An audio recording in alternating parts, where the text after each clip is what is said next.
the song that you played for me, it brought back some memories because my paternal grandparents lived with us, and my maternal grandparents lived with my aunt and uncle next door.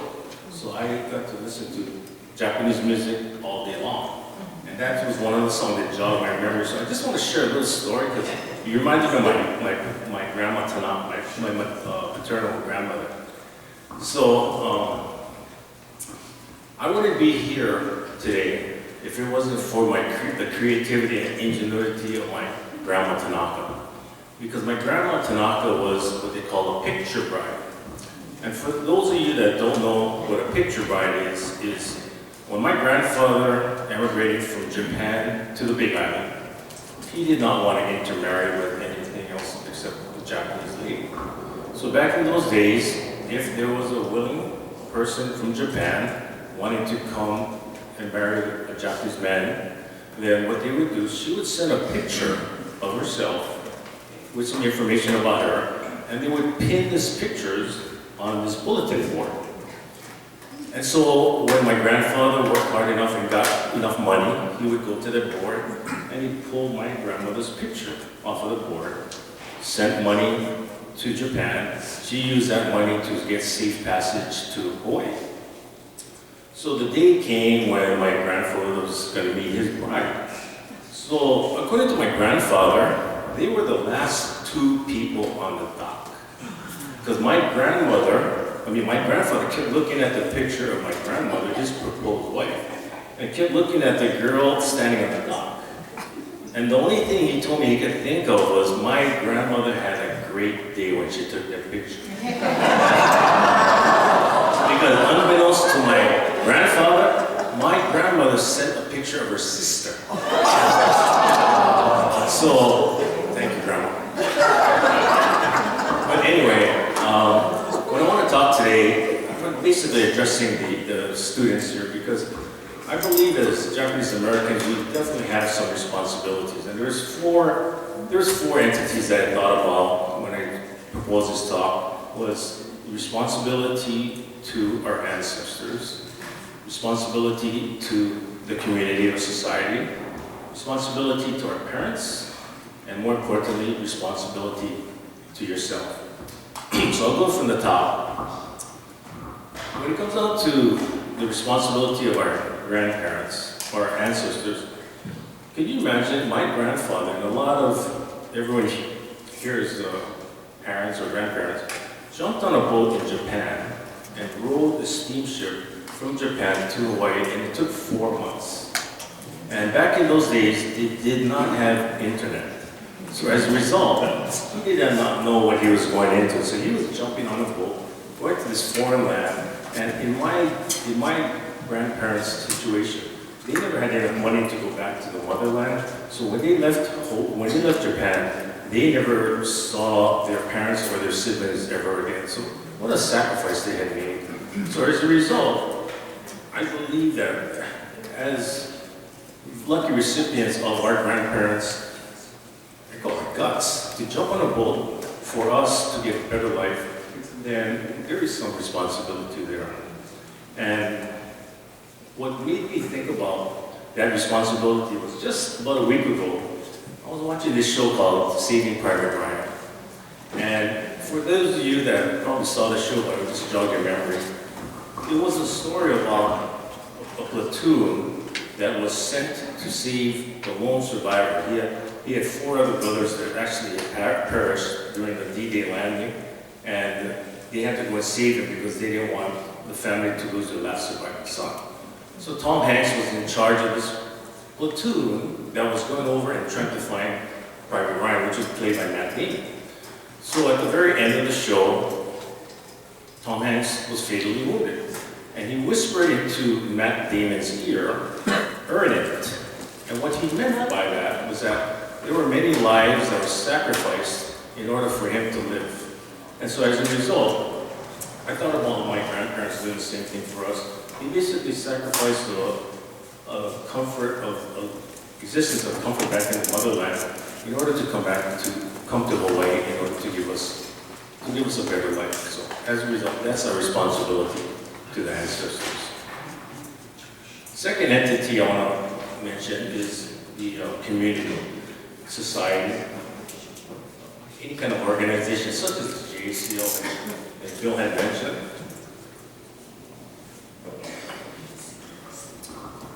Giving back, it goes without saying. Whenever we give back to an organization such as JCL, or also doesn't have to be an organization like a JCL, but also talking about your job. Because as the famous Dr. Martin Luther King had mentioned, he had said that not everybody can be famous, but everybody can be great. And what he meant by that is greatness is actually achieved by service. And so if you're actually in a job, what he meant was, if you're in a job and you take into effect that you're going to be of service to your customers, to your fellow workers, then that's how you can define your greatness. And he believed that if you had gone over and above what you were required to do at your job, then he believed that that's where you get true happiness from, is the belief that you've actually done a good service to your fellow person. The other thing that you have to remember when you give back, organization, or you're actually in your job, it basically gives you a good sense of purpose, and I believe it also combats depression and it reduces stress. So as a result, going forward, as you find jobs and as you find organizations such as the JCL, please give back. Take that as an utmost point. The third thing that I want to mention is the parents. That goes without saying. And your parents had you, they feed you, they provide education, they provide you a very safe environment, and they're your biggest cheerleaders. However, this message to parents, sometimes the message can be a little lost. And I'll kind of share this experience of what happened to my wife and I. So our daughter was graduating from college, and like any parent, you want to hurry up and get the best seats. So we go into this auditorium, and there's nobody else there. And this is back in the day that you didn't have a smartphone to kind of look at your emails or whatnot. So what we did, we had these little brochures. And my son, who was a sophomore in college at that time, was looking at the program, and he leaned over to my wife and I, he goes, "Hey Dad, what does these Latin words mean?" And I explained to him, well, summa cum laude typically means a grade point average from 3.85 to 4.0, magna cum laude, which is next highest honor, is 3.65 to 3.85, and then the cum laude was 3.5 over. And so we saw him working feverishly on his little calculator on his phone. And he bends over and he kind of whispers to us, he goes, "Hey Dad, it's mathematically impossible for me to get to be a 3.5. And it just kind of hit me hard, because the look in his eye, it looked like, more than anything, it looked like more disappointment than anything else. And my wife and I, we thought we were the cool parents that never put pressure on our kids, but I guess we were. And so I kind of tried to reassure my son that, the important thing, naturally, we're spending a lot of money to go to college, so you gotta graduate. And then you gotta get a job, because you're not living with us for the rest of your life. But the other thing that we wanted to let him know that, unfortunately for him, our daughter was a firstborn, high achiever.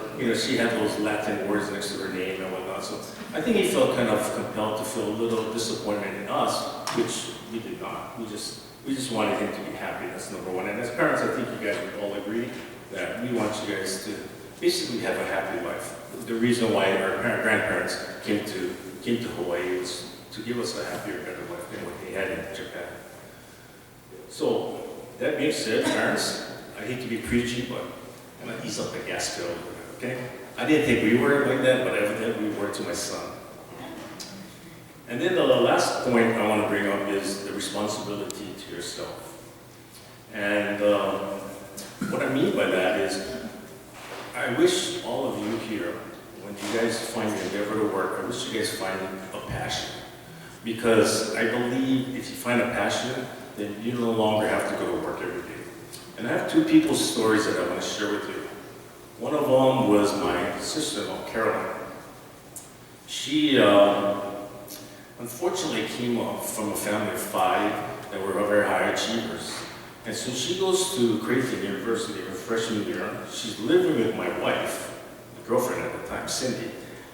And I go up there for Thanksgiving weekend, and I'm noticing Caroline just doesn't look the same. But she has always been a real bubbly, happy-go-lucky person, very friendly. And she, I asked her, so Caroline, what's happening, man? And she was crying. She said, I'm failing chemistry and biology. And so naturally my question is, well, what's your major? She goes, well, I'm pre-nursing. And so I asked her, so how did you choose pre-nursing? Now you gotta remember this. My wife's family, her two brothers are doctors. Cynthia, my wife, and her sister are dentists, and there was Caroline. So there was pressure, and her dad was a dentist. So there was pressure in the family to go into healthcare. So as a result, obviously, that wasn't her strength.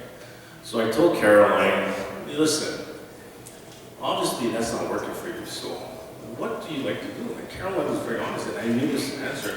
She said she likes to talk to people. She was a great writer, and so I just kind of mentioned to her, well, why don't you think about switching your major? Why don't you go into like public relations or marketing? Switch your major to the College of Business. So that was it. I get home the following week to Phoenix. My wife calls me up. She tells me, what in the world did you tell Caroline? Oh my God, my heart sank. And I go, what did she say? And she goes, she is like the happiest person in the world. I go, oh really? And she goes, yeah, she called my parents. And they went, whoa. And then she said, no, her parents heard her out. The parents were very, very happy that they knew for the whole semester up until that point, she was very stressed, she was very unhappy. So as a result, they knew that she made a good decision. So long story short, Caroline ended up changing out of the arts and sciences and went to college of business, gets her degree in marketing, gets hired by Xerox Corporation in Denver, Colorado. In a few short years, she ended up becoming the #1 salesperson for the Xerox Corporation in Colorado. So talk about following, your passion, something she never knew about. So she ran into that. Career. And then she ended up marrying a doctor. She never had to work after that. In fact, it was kind of funny. We were at home at some kind of function at their house. And so, Cynthia's 2 brothers that are physicians, Cynthia and her sister's dentists, and they kind of secretly, because Caroline wasn't there, and they kind of laughed because, yeah, out of the 5 of us, Caroline did the best because she married an anesthesiologist. She never had to study. So, anyway, that was Caroline's story. Second story I want to mention is this guy, Fasaha. So Fasaha is a dentist, and I just recently met him in February. So this is Fasaha's story. Fasaha was one of 9 children. He was from a country called Eritrea, which borders the Red Sea, near Somalia and Sudan and whatnot. So anyway, at 9 years old, Fasaha's dad passed away. So the mother had to raise 9 children. So he found out about the State Department having this diversity visa program. So he started applying it as soon as he had legal age 18. And at age 20, he got the visa. It's basically, what he explained to me, it was like hitting the lottery. And so he jumps on a plane, he landed in Phoenix, and this guy does not know a lick of English. And I asked him, how did you manage it? It's amazing. Sign language does a lot of good stuff for you. So he ended up coming to the States. He lives in Phoenix. The State Department put him into Phoenix College. He took ESL. And while he was at Phoenix College, he went to the dental hygiene program, because this is the first time in 20 years he's been to a dentist. So he goes there, and naturally he has really bad gum disease. And this dental hygienist just took such good care of him and cared for him so much that he decided he was going to be a dentist. So long story short, he goes to ASU, he gets accepted at the University of Washington Dental School, does that, goes to Texas, gets a loan, and now he's a private dental owner right now. And And the facade right now is a mentor to other African children coming over as far as helping them. So this is a person that actually found a passion through the back door. And facade story is pretty cool too, because he ended up sponsoring his mother and two of his sisters, because one of them just got her MBA and the other one just finished a nursing program. So, you know, what an inspirational story. I told Facade, you know, I wanted to share the story with all of you, and he gave me the go-ahead for it. So that's what you call finding your passion, basically two different avenues. But I really believe that going forward, the young people here, I know awards are beautiful, but I think the truly reward that you've got by just participating in the award ceremony is the lives that you have touched and impacted. To me, that's the whole value of the award system. And in closing, I just want to let you guys know that life is not easy. You're gonna use the cliche of being Hawaiian. You're gonna have a wave that's gonna have peaks and troughs. The peaks are the great times. The troughs are gonna be the difficult times. And I'm not gonna sugarcoat it. Life is tough. You know? Everybody that our age knows that.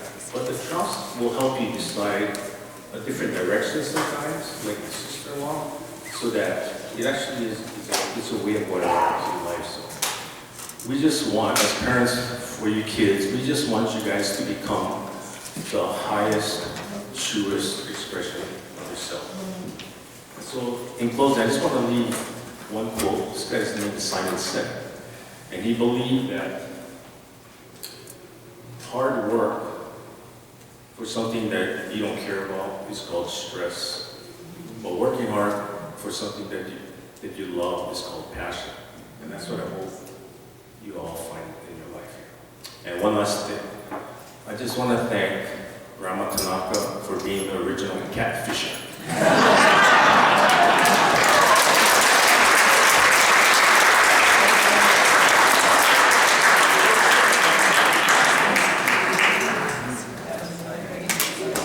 That was great. Thank you, Dr. Tanaka.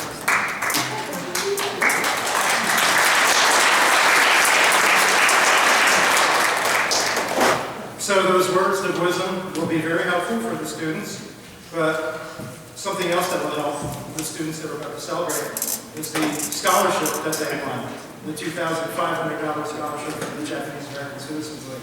So we are going to honor them and celebrate them next. So Denise Fusai, can you come up and assist? Thank you.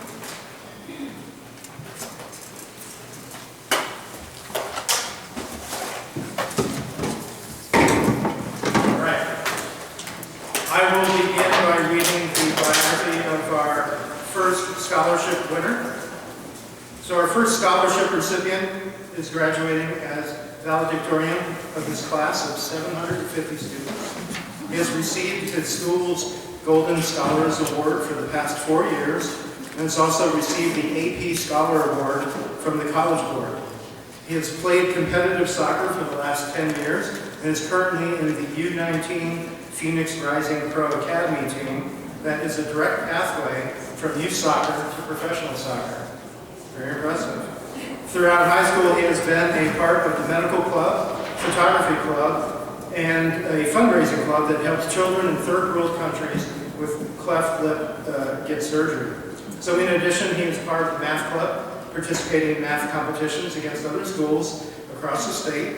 And he will be graduating with his school's STEM diploma, and is currently in the STEM capstone class, where they build sensory boards for an elementary school that can help calm down and refocus students that are on the autism spectrum. His community service includes volunteering at the junior high as a math tutor, and with the JACL in the soda booth at the Mount Surrey. So please join me in congratulating Hunter Nimi as the of Highland High School on receiving the 2023 JACL Arizona Sarah Hutchins Clardy Scholarship.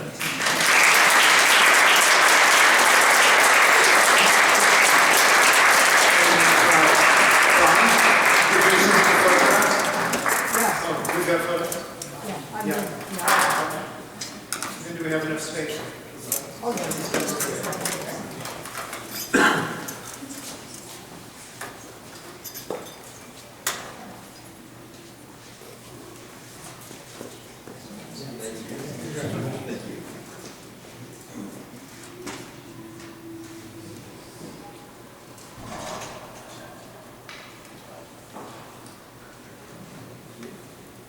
fill in the end? Oh, yeah.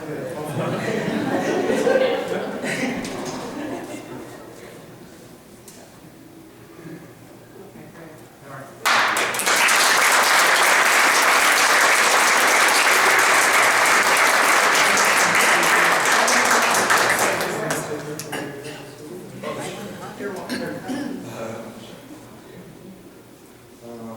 I first want to say thank you for this opportunity. It's been a good experience high school, but I'm ready to go. So I will be attending UC San Diego to study mathematics and computer science.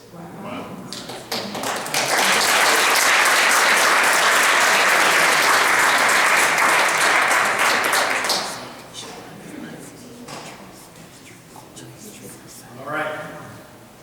Our next scholarship recipient has been an active member of several organizations at her high school, such as the National Honor Society, Rho Kappa, National English Honor Society, National Science Honor Society, and is currently the Vice President of the National Chinese Honor Society. So in addition, she has been a member of the Key Club, Asia Club, and Sustainability Club. Her community service includes Feed My Starving Children, the Matsuri Festival, school drives, local gardens, food packing for homeless at church, environmental cleanup for the Ironman run, packing bags for the rock and roll race, fall festival setup for nearby elementary school, and sorting medical supplies for countries in need. She has also been playing competitive soccer since she was 5 years old. She has 3 older brothers who are all past JACL scholarship recipients. So please join me in congratulating Chloe Kobashi of Desert Vista High School on receiving the 2023 JACL Arizona Sarah Hutchins Clarity Scholarship.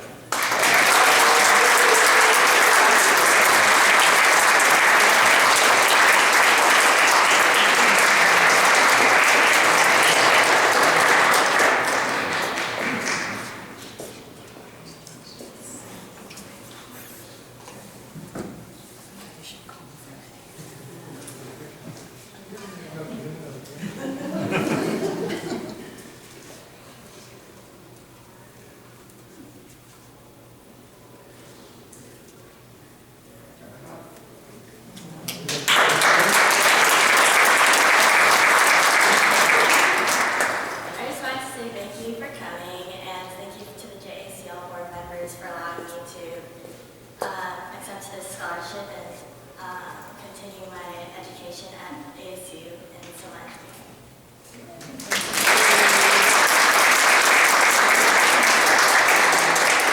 You're also going to participate and help with the reading of the JACL 3. I am proud that I am an American citizen of Japanese ancestry, for my very background makes me appreciate more fully the wonderful advantages of this nation. I believe in her institutions, ideals, and traditions. I glory in her heritage, I boast of her history, I trust in her future.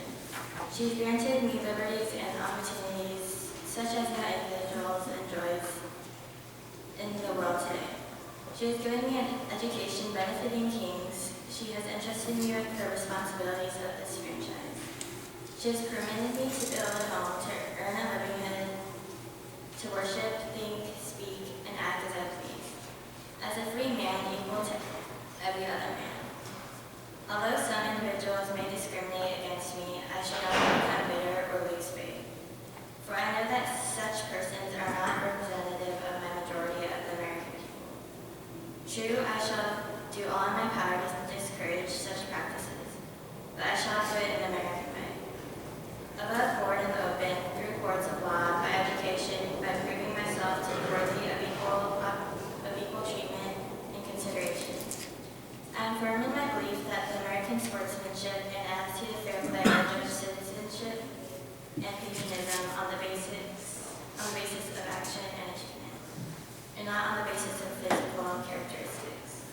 Because I believe in America and I trust she believes in me, and because I have received innumerable benefits from her, I pledge myself to do honor to her at all times and in all places. To support her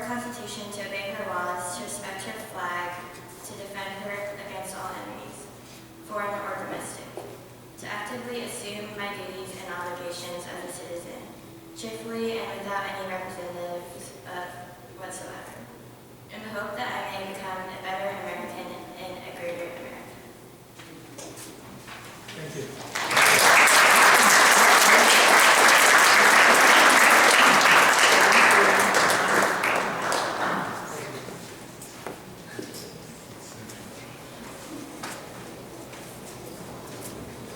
Next, I believe we have another student essay reading. Ryan Ames.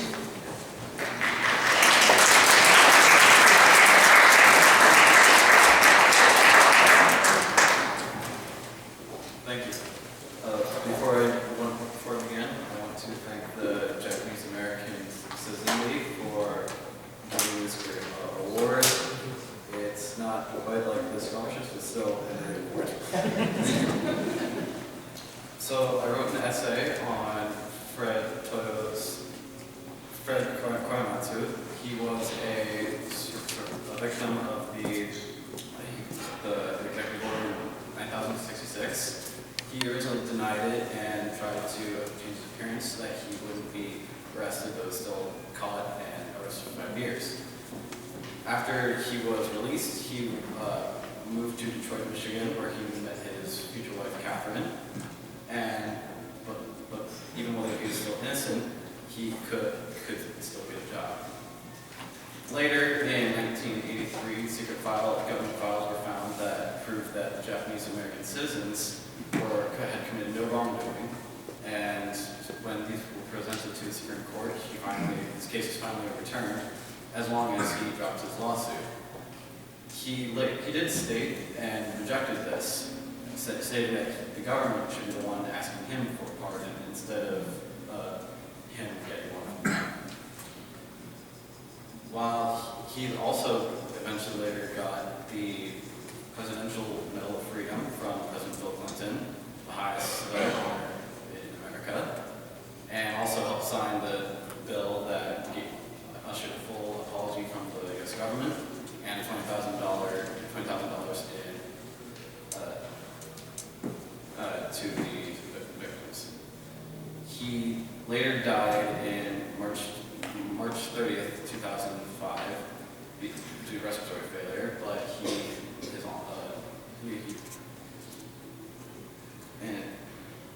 he had a statue built after him, which featured other historical figures like Mahatma Gandhi, Mother Teresa, Nelson Mandela, and Dr. Martin Luther King. While he suffered greatly during his life. He had to fight for his basic rights and every cent he could to live, and that's one of the big differences. In my life, I have never really encountered much racial injustice and have had the same opportunities as every other citizen in America. And I feel I've been really blessed by that, but I also feel blessed for my Japanese heritage, as it also makes me feel special and gives me a sense of fulfillment. Thank you.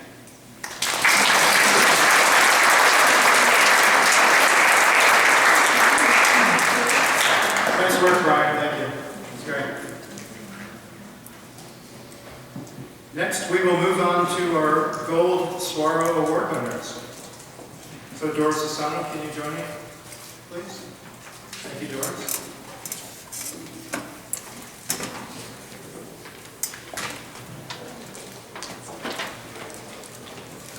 First, I would like to call and recognize and ask Michelle Nava to join us.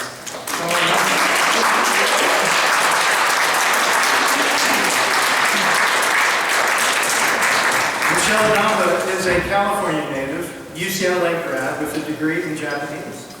She married Dr. Ted Nava in 1984 and had 2 children, Lauren and Brian, before moving to Glendale, Arizona in 1996. Michelle's introduction to JACL was through the taco group with her kids. So Kim, but you might like that. Taco. There we are. Soon after, Ted became active on the board and Michelle began supporting JACL as well with many activities, including the scholarship committee, the annual volunteer